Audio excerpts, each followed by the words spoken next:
Hello, this is the Radical Coach, and the question today is, do I have a narcissistic son? This is a really painful question, and when you've been married or live with a narcissist and you've got children and you find with their behaviour that they're very narcissistic, even though they hate their father's behaviour, they've become just like their father. It's so painful for a mother to actually come to terms with that. And I don't know which one is more painful, the husband partner who's a narcissist, or your son that's become the narcissist, who abuses you, who breaks your boundaries down, who steals and takes things from you, who isn't developing in the way that other children that you might have are doing, who lives a life of drama, one disaster after another, whose bedroom is absolutely chaotic and looks like a vagrant's bedroom. And it doesn't matter how often that you tidy that bedroom, they seem to be just living in absolute filth. And trying to get them out of the home so they can develop and live somewhere else is really, really hard. And then when they do move out or not move out and they get girlfriends of their own, you cannot believe that they're treating that girlfriend in the same way that you've been treated. That they're controlling, they're manipulating, they're abusive. They might even be violent to that girlfriend. And it's so difficult being a mother when you have knowledge and you want to help that girlfriend. You want her to understand this is going nowhere. Please don't have children with them. But if you do try and help the girlfriend, you might live with a very bad consequence of them turning on you, hating you, because you might have made a quick demise for that girlfriend if you've got a relationship with her, because you've told her exactly what it's like to live with a narcissist, and this is the future, this is what's going to happen. And as a mother, you feel so bad that you could have created this situation. If only you could go back in time and change it. If only you could do things differently. Well, you can't. You can't go back. And you've done your very best. Because narcissistic people pick victims. Even if you look confident from the outside, you'll have issues from your childhood going on within you that you might not even be aware of. You might have had an absent father. You might have had an alcoholic mother. You might have had a cold mother that wasn't affectionate to you. Either way, you're a victim of the narcissist situation. And now you've got a son who you love so much. Your heart bleeds because you want the very best for them. You hope one day that they're going to go to bed and wake up and see the light and see how destructive they're being towards you. And sometimes the sons can be worse than the fathers, because they know how weak you are. They know how much you love your son or them. And they turn that and use that against you. Or they get the father and they turn him against you as well, if they don't get their own way. So like the adult male narcissist, let's say, can't bear the no word. You'll have had a child who's narcissistic maybe that couldn't bear the no word when they were little. And you might have called it something else. You know, you might have gone down a completely different road thinking that it could be Asperger's or it could be something else.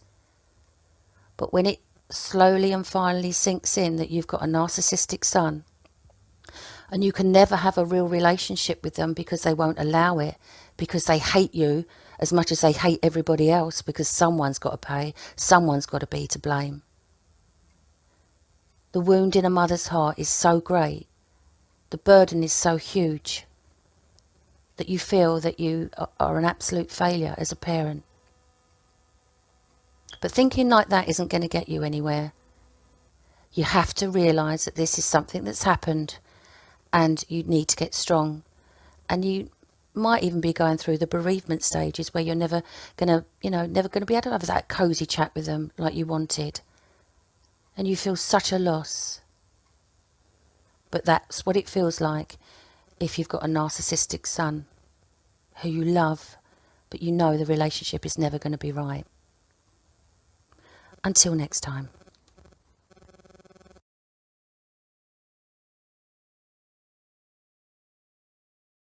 Who is Mandy Burke's narcissistic son? Could it be Vincent Burke, otherwise known as Vinnie Sullivan? Could the humble great white Finn be Mandy's son? Does Vinnie Sullivan, real name Vincent Burke, even have a mother called Mandy? Let's find out. We all know our Vinnie Sullivan is an East London lad. Here we have the registry of birth for Vincent Peter Burke in the London borough of Waltham Forest in 1988. The maiden name of the child's mother, listed here, is Sullivan. So at this point we have established that Vincent Burke's mother had the maiden name of Sullivan, but the married name of Burke. But is her first name Mandy? We'll check that next. So now we know why Vinnie uses the name Sullivan. It's his mother's maiden name. So, let's take a look at the Register of Marriages to see if we can find a record of a marriage between a man with the surname Burke and a lady with the surname Sullivan prior to 1988, when Vinnie Sullivan was born. Bingo! Peter Burke married Mandy Burke in September 1983. Vinnie Sullivan aka Vincent Peter Burke is Mandy Burke's narcissist son. And do you remember how Mandy Burke mentioned in her video how terribly her son treated his girlfriend? She wasn't lying. A man who bombarded his ex-girlfriend with text messages and calls was handed a 12-month restraining order and told to attend a domestic abuse program. Unemployed Vincent Burke, 26, of Mornington Road, Chingford, made up to 80 calls a day to Valentina Palmieri from Waltham Abbey after their 7-year relationship ended, Chelmsford Magistrates Court heard yesterday. He is banned from contacting his former girlfriend in any way for the next 12 months, and must complete 80 hours of unpaid work, as well as paying costs of £145. Burke, who pleaded guilty on April 1 to harassing Miss Palmieri on or before the 29th of March this year, was warned by the magistrates that if he returned to court he would face jail. Magistrates Chairman, the Reverend Jeff Smith, said, "We don't know exactly what her long-term reaction to what's happened is going to be, but at the very least I would have thought she would have a degree of suspicion about future relationships. This does make this offense very serious indeed. If you come back again for anything approaching this kind of problem, you will leave this building through the door behind you, to the cells," he warned Burke. Prosecutor Denise Holland told the court 2 years ago Burke was given a harassment warning by police about sending texts to his ex-girlfriend. He stopped for a month, and then began contacting her again, and they restarted a relationship, but that broke down in April last year. Ms. Holland said, on the 25th of March this year Miss Palmieri contacted police to say, since they separated she had received hundreds of emails, calls and texts although she had not seen him for a year.